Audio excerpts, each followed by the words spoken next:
Welcome back to my channel Tina daily blog. আশা করছি সবাই ভালো আছো আর আমিও ভালো আছি। তো আজকের ব্লগটা কিন্তু পয়লা আশ্বিন আর দিনটি ছিল বুধবার। এখন কিন্তু সকাল 5টা আর আমরা এসেছিলাম প্রায় ওই 5টা নাগাদ, তার একটুখানি আগে এসেছিলাম। তার কারণ আজ হচ্ছে আমাদের নতুন বাড়িতে গৃহপ্রবেশ, হঠাৎ করেই আসা। আমাদের কিছু সমস্যার কারণে আমরা হঠাৎ করে চলে আসলাম। তো সব কিছু ছোটোখাটো করে করার ইচ্ছা আছে। তো সকাল যেহেতু দিনটি সেরকম গৃহপ্রবেশ উদ্দেশ্য কোনো দিন ছিল না, তবে আমরা বাধ্যতামূলক এই দিনটিকেই একটা শুভ দিন আমাদের বাবাজি আমাদের যে গুরুদেব তিনি ঠিক করে দিয়েছিলেন। তো আমরা সেই দিনটি ধরেই আমাদের গৃহপ্রবেশটার একটু অনুষ্ঠান করেছিলাম। তো শুভক্ষণ বলেও তো একটা সময় আছে। তো আমরা কিন্তু ভোর 5:30টার দিকে সব কিছু কমপ্লিট করা হয়ে গেছিলো। ভোর 4:30 থেকে 5টার মধ্যে একটা শুভক্ষণ ছিল। তো সেই সময় বাড়ির কিন্তু একটা মঙ্গল ঘট স্থাপন করতে হয়।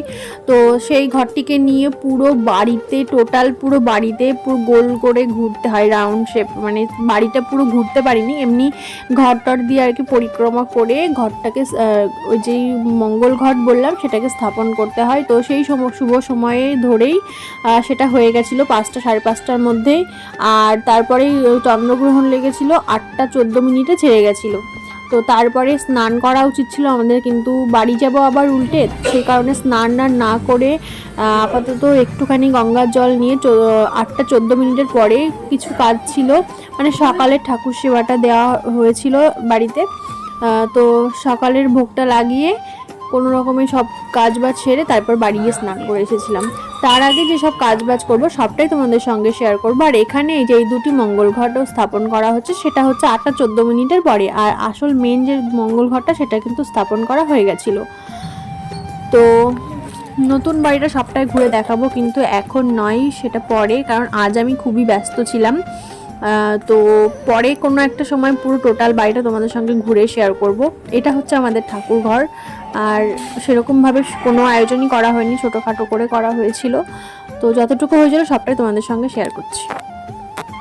আর এখন বাজে প্রায় 9:30 10টা মতো। এখন দেখি আমার বর এসেছে।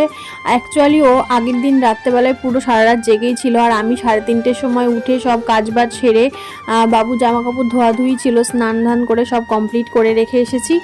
আর আমি যেহেতু অনেকটা রাতেই উঠে গেছিলাম, 3টের সময়, আবার অনেক রাতে ঘুমিয়েছিলাম, তো মাঝখানে 2 ঘন্টা ঘুমিয়ে নিয়েছিলাম, তো সেরকম ঘুম হয়নি। কিন্তু আমার বর কিন্তু পুরো টোটাল রাতটায় জেগেছিল, যেহেতু বাবু সারা রাত জাগে, যার কারণে কিন্তু ও সকালবেলায় উঠে আসতে পারিনি। আর সকালবেলায় অনেক মুহূর্তগুলো তোমাদের সঙ্গে শেয়ার করতে পারিনি, কারণ ক্যামেরা ধরার লোক ছিল না। আর আমি যেহেতু সবটা দায়িত্বে ছিলাম, সব কাজবাজগুলো আমাকেই করতে হচ্ছিল। আর মামনি তো অসুস্থ, মামনি এসেছিল, কিন্তু সেরকমভাবে তো ঘোরাফেরা করার পরিস্থিতি ওনার নেই, যেহেতু উনি অল্প একটু বসেছিল। তারপর কোনো রকমের পুজোটা হয়ে গেলে আবার বাড়ি ফিরে এসেছিল। তো আর নতুন বাড়িতে তো লাইট ফ্যান কারেন্টের ব্যবস্থা হয়নি, যার কারণে কিন্তু ফ্যান ট্যানের ব্যবস্থা ছিল না। তো অদ্ভুত গরম, নতুন ঘরে রঙের একটা অদ্ভুত গরম থাকে কিন্তু। তো এই নতুন হচ্ছে আমাদের রান্নাঘরের প্লাইয়ের কাজগুলো হয়েছে, সেটাই দেখছিলাম যে সব ঠিকঠাক আছে কিনা। আর এটা কিন্তু অটোমেটিক লেগে যায়, তো সেটাই আমাকে বোঝাচ্ছিল যে এটা ছেড়ে দিলে অটোমেটিক লেগে যাবে, তোমাকে আর কোনো কষ্ট করতে হবে না। তো আমি সেটাই খুলে খুলে দেখছিলাম, ছেড়ে দিচ্ছিলাম যে অটোমেটিক লাগে কিনা। তো এরকম পিঙ্ক কালারের প্লাইয়ের কাজগুলো হয়েছিল। তো প্রচণ্ড টাইট ছিল, এটা আমি কিছুতেই খুলতে পারছিলাম না। তো আমার বর কিন্তু আমাকে হেল্প করে দিচ্ছিল, আর এটা কোনোভাবে খুলতে হবে সেটাও দেখিয়ে দিচ্ছিল। আর ওইদিকে কিন্তু গ্যাস ওভেনটা একদম নতুন, তো নতুনই কেনা হয়েছে। আমাদের পুরনো গ্যাস ওভেনটা একদম নষ্ট হয়ে গেছে, তো ওইটা কিছুদিনের জন্য এখন ইউজ করছি। নতুনটা এখন ইউজ করা হয়নি, নতুন বাড়িতে গিয়ে তারপর ইউজ করবো। আমাদের ওখানে ওই বাড়িতে কিন্তু শুধু গৃহপ্রবেশই হয়েছে, কিন্তু আমরা কিন্তু এখনও ওই বাড়িতে থাকি না, যেহেতু আমাদের পুরনো বাড়িতে কিন্তু এখানে দুর্গাপুজো হয়। এই পরপর 3 বছর হচ্ছে, এবছরেও হবে। তো বাড়ির যেহেতু পুজো, সেই বাড়ির পুজো ফেলে তো আর যেতে কেমন একটা লাগে না। তো সেই কারণে ভাবলাম যে পুজোর পরেই আমরা চলে যাব, পুজোর পরের সপ্তাহতেই চলে যাব। আর তো বাড়িটাতে সেরকম কেউ থাকবে না, আমি, বাবা, মা, আমার বর আর ননদ, তো এই কজন থাকবো। বাড়িটা পুরো ফাঁকা। আর আমরা যেহেতু জয়েন্ট ফ্যামিলিতে থাকতাম, তো সবাইকে অনেক মিস করব। আর অনেকটা কেমন লাগবে প্রথম প্রথম যেতে। তো আমার কিন্তু একদমই মন চাইছে না সবাইকে ধুয়ে যেতে, কিন্তু কিছু করার নেই, যেতেই হবে। আর মামনি যেহেতু অসুস্থ, তো মামনিকে খুব তাড়াতাড়ি ওই বাড়িতে নিয়ে যাওয়ার খুব ইচ্ছা সবার। তো যার কারণে কিন্তু তাড়াতাড়ি করে হঠাৎ করে পুজো দেওয়া হয়ে গেল। আর এই জায়গাটা না ছোট্ট করে একটু ব্যালকানি করা আছে, ওখানে একটুখানি জলের কলও লাগানো আছে, যে ঠাকুর ঘরের বাসনপত্র ওখানে মাজার ব্যবস্থা করানো যার জন্য ওখানে একটু ওরকম মানে করানো হয়েছে। যাই হোক, পরে তোমাদের ডিটেলস সব জানাবো। আর এখানে এই ঘরের টোটাল গলি এখানে আর ঠাকুর ঘরের সামনে এতটা স্পেস রাখা হয়েছে যাতে ঠাকুর ঘরে সব মানে পুজো আচ্ছা কীর্তন সব জোগাড় যন্ত্র এখানে করতে পারি আর কি সেরকম। আর ঠাকুর ঘরের কাজ কিন্তু অনেকটাই বাকি রয়েছে এখন। আর এদিকে চলে আসলাম সেজমার কাছে। সেজমা কিন্তু এখানে ফুলের মালা গাচ্ছিল, আর আমাকে বললো একটা পুষ্পপত্র মানে একটা থালা নিয়ে আসতে। এখানে ফুলের আর কি যখন আরতি করা হবে তখন ফুলের একটা পুরো থালা লাগবে পুষ্পপত্রে, তো সেটাই আনতে বলছিল আমাকে। আর সেজমা যেই রুমটায় বসে আছে সেই রুমটা কিন্তু আমাদের। আর আমি কিন্তু আমাদের এই রুমটাতে ভীষণ গন্ডগোল হয়ে গেছিলো। প্রথমে একটা অন্য ভুল করে অন্য একটা কালার করে দিয়েছিল, তারপরে আমরা এই কালারটা করিয়েছি। পুরোপুরি রুম ট্যুর যেদিন দেবো, হোম ট্যুর যেদিন দেবো সেদিনকে তোমাদেরকে সুন্দর করে দেখাবো। আজ অল্প কিছুই দেখাচ্ছি, যতটা পেরেছি যতটা সম্ভব হয়েছে ততটাই দেখাচ্ছি। এটা হচ্ছে আমাদের ঠাকুর ঘর। আমাদের ঠাকুর ঘরটা কিন্তু সবচেয়ে বেশি সুন্দর হয়েছে। যাই হোক, ঠাকুর ঘরের কিন্তু এখনও অনেক কাজ বাকি আছে, সেটা তোমাদের সঙ্গে পুরোপুরি যখন কমপ্লিট হয়ে যাবে তখন শেয়ার করবো। পুরোপুরি কমপ্লিট করার কিন্তু সুযোগ আমাদের হাতে নেই এখন আপাতত। আর যাই হোক, এখনও কিন্তু আমরা ওই বাড়িতে যাইনি, শুধু পুজোটা দিয়েই রেখে দিয়েছিলি। আর যার কারণ হচ্ছে আমরা এখন এই বাড়িতে আছি। এই বাড়িতে কিন্তু প্রত্যেক বছর দুর্গা পুজো হয়, এই 3 বছর হচ্ছে। তো বাড়িতে যেহেতু দুর্গা পুজো, বাড়িতে ফেলে রেখে তো যেতে পারবো না, তো পুজোটা কাটিয়ে যাব, বাড়ির পুজো বলে কথা। তো দুর্গা পুজোর পরেই যাওয়ার ইচ্ছা আছে নতুন বাড়িতে। তো দেখি কতটা কি সম্ভব হয়, সবটাই তোমাদের সঙ্গে শেয়ার করব। আর এখানে আমি ঠাকুর ঘরে কিছু কাজ করছিলাম। বাবা আমাকে বলে গেছিলো যে ঠাকুর ঘরটা সুন্দর করে সাজাতে, তো সেটাই করছিলাম মন দিয়ে। তোমাদের কাছে কিন্তু একটাই যাওয়া আর সবাইকে প্রণাম জানাই আমাদের এই নতুন বাড়ির উদ্দেশ্য করে। সবার কাছ থেকে আশীর্বাদ পেতে চাই যেন ভালোভাবে মন দিয়ে এখানে বসবাস করতে পারি, ভালোভাবে সংসারটা করতে পারি, সবাই মিলে সুখে শান্তিতে থাকতে পারি। সবাই আশীর্বাদ করো, আর সবার কাছে এইটুকু অনুরোধ। তো পুজোর কাজবাজ কমপ্লিট। এখানে ঠাকুর ঘরটা সাজানো হয়ে গেলে আমি একটু বাড়ি যাব, মামুনিকে দেখতে যাব, আর নিজেও একটু রেডি হতে যাব। সেই সকালবেলা এসেছি এখানে। আর নতুন বাড়িতে প্রচুর গরমে পুরো হাঁপসে যাচ্ছিলাম, সবাই মিলে ঘেমে স্নান করে গেছি। আর যেহেতু চন্দ্রগ্রহণ লেগেছিলো, চন্দ্রগ্রহণ লাগবে এবার ভগবানের প্রসাদের সব ভগবানের কাজ করতে গেলে এখানে স্নান করে আসাটা প্রচণ্ড জরুরি। আর তার মধ্যে খেয়ে নিয়েছিলাম পুজো দেওয়ার পরে ভাত, তো সে কারণে আমাকে কিন্তু স্নান করতে হবে। এখান থেকে পুজোর কাজবাজ ছেড়ে আমি এখান থেকে প্রসাদ নিয়ে তারপরে বাড়ি গেছিলাম, স্নান করে আবার রেডি হয়ে আসবো। আমাদের গুরুদেব এখানে কিন্তু পুজোর কাজবাজ অলরেডি শুরু করে দিয়েছে। আর এখানে আমাদের ছোট্ট করে মানে যেহেতু ভোগারতির অনুষ্ঠান করা হয়েছে, মহাপ্রভুকে ভোগ লাগিয়ে তারপরে আমাদের গৃহপ্রবেশ অনুষ্ঠানটা অ্যাকচুয়ালি এভাবেই হবে। আমাদের গোপাল দুজনেই আছে, তো বাবা বলল যে এনারাই সব জীবনে, তো বাবা যেভাবে বলবেন আমরা সেভাবেই চলি আর কি। আমাদের গুরুদেব যা বলবেন আমরা সে মতোই চলি। তো আমাকে কিছু পানের খিলি বানাতে দিয়েছিল, আমি কিন্তু একদমই পারি না, কিন্তু বাবা আমাকে দেখিয়ে দিয়েছিল, আমি সেভাবেই বানাচ্ছিলাম। আর সত্যি কথা বলতে আমি জীবনে কখনো এইভাবে দায়িত্বভাবে আর মনোযোগ সহকারে কোনো কাজ মানে স্থিরভাবে কখনো করিনি। হ্যাঁ, কাজ করতে হয় তাই করি এরকম, কিন্তু স্থিরভাবে মনোযোগ দিয়ে কোনো দিন এভাবে কোনো সেরকম কাজ করিনি। কিন্তু সত্যি কথা বলতে দায়িত্ব সহকারে কাজ করতে একটু হয়তো নিজেকে টায়ার্ড ফিল করি, একটু ক্লান্ত বোধ করি, তবে কিন্তু মনের দিক দিয়ে অনেক শান্তি পাই যে না এবার একটু গিন্নি ফিল হয় যে না বাড়ির বউ হয়ে এইটুকু কাজ তো করতেই পারি, তা আবার ভগবানের কাজ, মানে মন থেকে শান্তি লাগছিল ভীষণ। আর নিজে চোখে নিজে পাশে বসে নিজে হাত দিয়ে করছিলাম যেহেতু, আর আমি যেহেতু কিছুই পারি না, আমাকে সব শিখিয়ে দেওয়া হচ্ছিল, কিন্তু আমি সেই সব কাজগুলো ঠিকঠাকভাবে করতে পারছিলাম, এটাই অনেক। আর ঠাকুমা চলে এসেছিলো, ঠাকুমা আমার পাশে বসে চন্দনটা বেটে দিচ্ছিল। আর আমার মা কিন্তু একদমই আসতে পারিনি, সকাল থেকে পুরো কীর্তনটা হয়ে গেছে, মা একদমই দেখতে পেরেছিল না। যেহেতু বাবু হলো সারাদিন ঘুমোবে, কারণ রাতেও জাগে। মানে আমার ছেলে হচ্ছে আমেরিকার বাসিন্দা। আমার এক মাসি বলে যে তোর ছেলে হচ্ছে আমেরিকার বাসিন্দা, সত্যি সারা রাত জাগবে আর সারাদিন ঘুমোবে। তো ওর কথা ছেড়ে দাও। ভীষণ প্রত্যাশা, ভীষণ আশা, ভীষণ ভরসা, ভালোবাসা নিয়ে যখনই কোনো কাজ করতে যাই তখনই পিছিয়ে যায় কোনো না কোনো দিক দিয়ে। সবটাই ভালো ছিল, সব ভালোর মধ্যে শুধু আমাদের একটা কোথাও গিয়ে একটা খারাপ লাগা আছে। সে খারাপ লাগাটা হচ্ছে সবাই মোটামুটি কিছু মানে পুরো সংসারটা ভরপুর, শুধু একজন মানুষ যদি একটু সুস্থ থাকতো, মানে আমি সেটা আমার শাশুড়ি মা, উনি খুবই অসুস্থ, ওনার জন্য আমি সবাইকে বলবো প্রার্থনা করো যে উনি যেন খুব তাড়াতাড়ি সুস্থ হয়ে যায়। সব ভালোর মধ্যে যদি দুজন মিলে শাশুড়ি বৌমা মিলে পুরো মানে একটা কাজ একসাথে সামলাতে পারতাম তাহলে হয়তো মানে আরও জিনিসটা ভালোভাবে হতো। মানে ওনাকে খুব মিস করছিলাম, উনি আসলো অনেক উৎসাহ নিয়ে, কিন্তু এখানে বসতে পেরেছিল, ভালো লাগছিল না, সে কারণে চলে গেছিলো। বাদবাকি কাজটা আমি আর সেজমা আর পরে মেজমা এসেছিলো, মানে বাড়ির আমার কাকিরা সবাই গেছিলো ওখানে গিয়ে হেল্প করছিল। আর মোটামুটি এখানে অনেকটা কাজই হয়ে গেছে, শুধু কাকিরা নয় আরও অনেকে এসেছিলো, সবাই মিলে হাতে হাত মিলিয়ে কিন্তু কাজ করেছি। আর সবাই মিলেমিশে কাজ করতে পেরে খুবই ভালো লাগছে। আর কি বলবো, মানে অনেক কিছু বলার আছে, সেটা বলতে পারি না,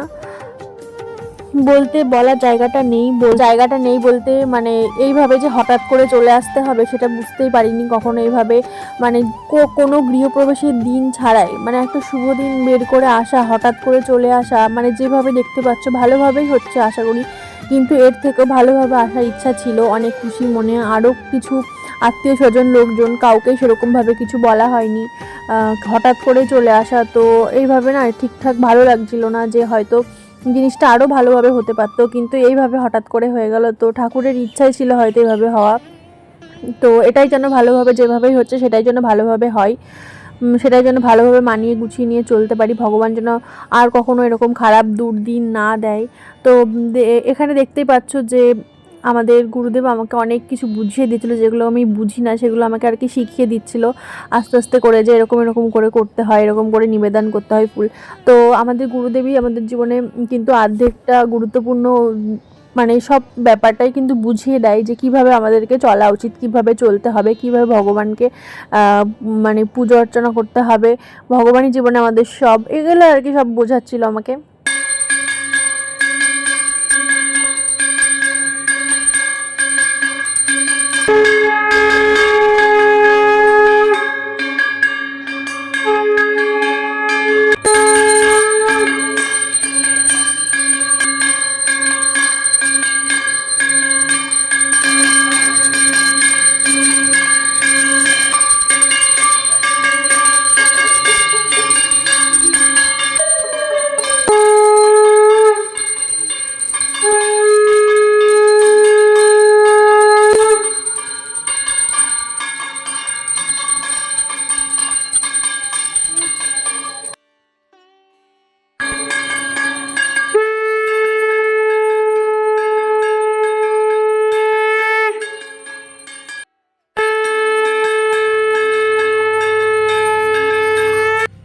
কন্টিনিউ রাখি, এত লেট করলি কি করতে তুই? সবাই দেখলাম হয়ে গেছে, কাজ করার লোক তাই আর আসি।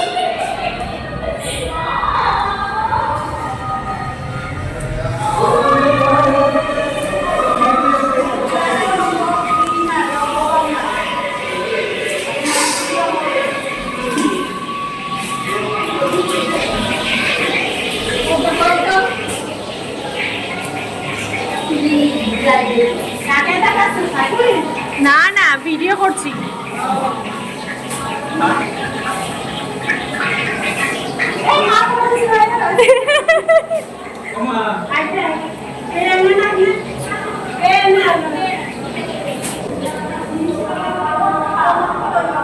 তো রান্নার জায়গা কিন্তু দু জায়গায় ব্যবস্থা করা হয়েছে, ওপরে একটা ঘরে এক জায়গায়, এখানে কিন্তু বাদবাকি সবার জন্য হচ্ছিল। আর এখন আমি একটু বাড়ি থেকে ঘুরে আসি, তো পুজোর কাজবাজ এখানে সব কমপ্লিট। এখন আবার বাড়িতে এসে স্নান খাওয়া দাওয়া করেছি, তার কারণে ঠাকুরের কাজ কিছুই করতে পারছি না, তো স্নান করে একটু রেডি হয়েছি, আবার এখন বেরোবো। আর বাবুকেও একটু দেখতে এসেছিলাম যে ও কী করছে, তো স্নান টান করিয়ে ওকে খাইয়ে আবার ঘুম পাড়িয়ে দিয়েছি। আর মা এখানে থাকবে, ও দেখাশোনা করবে, পরে মা আর বাবু যাবে। তো মামনি যেহেতু অসুস্থ, ওই জন্য অল্প একটু সময় থেকে আবার চলে এসছে বাড়িতে, তো শরীরটা একটু খারাপ করছে। আর আমরা যাওয়ার আগে ভাবলাম যে একটা ডাব কেটে দিয়ে যায়, তাই জন্য একটু লেট হচ্ছে যেতে, তো ডাবটা কাটা হয়ে গেলে বেরিয়ে যাবো।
স্বাধীনভাবে বাস করবেন, ভগবানের ভজন করবেন।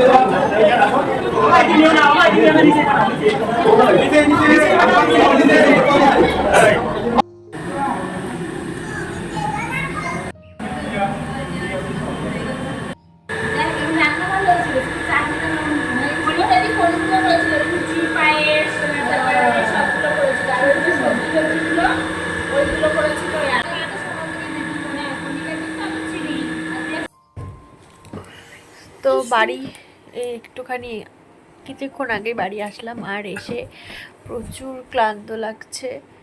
আর এই যে ভাই এখানে ওঠানামা সিঁড়ি ওঠানামা করতে করতে আমার পা দুটো প্রচুর ব্যথা, আমি নিজেও খুব ক্লান্ত আর কেমন একটা জ্বর জ্বর মনে হচ্ছে। তো আজকে ব্লগটা এই পর্যন্তই। আর কোনো এক সময় হয়তো রুম ট্যুর হোম ট্যুর সাদের রিকোয়েস্ট পেলেই আমি দিয়ে দেবো, তোমরা যদি দেখতে চাও তবেই দেবো, না হলে নয়। তো আমাদের এই ছোট্টখাট্টো অনুষ্ঠানটি কেমন লাগলো সেটা অবশ্যই জানিও। তো আজকে ব্লগটি কিন্তু এই পর্যন্তই, টাটা। আমার চ্যানেলটা যারা নতুন দেখছো তারা প্লিজ একটু সাবস্ক্রাইব করে দিও। এবার বল আমার বৌমনির চ্যানেলটা সবাই বল।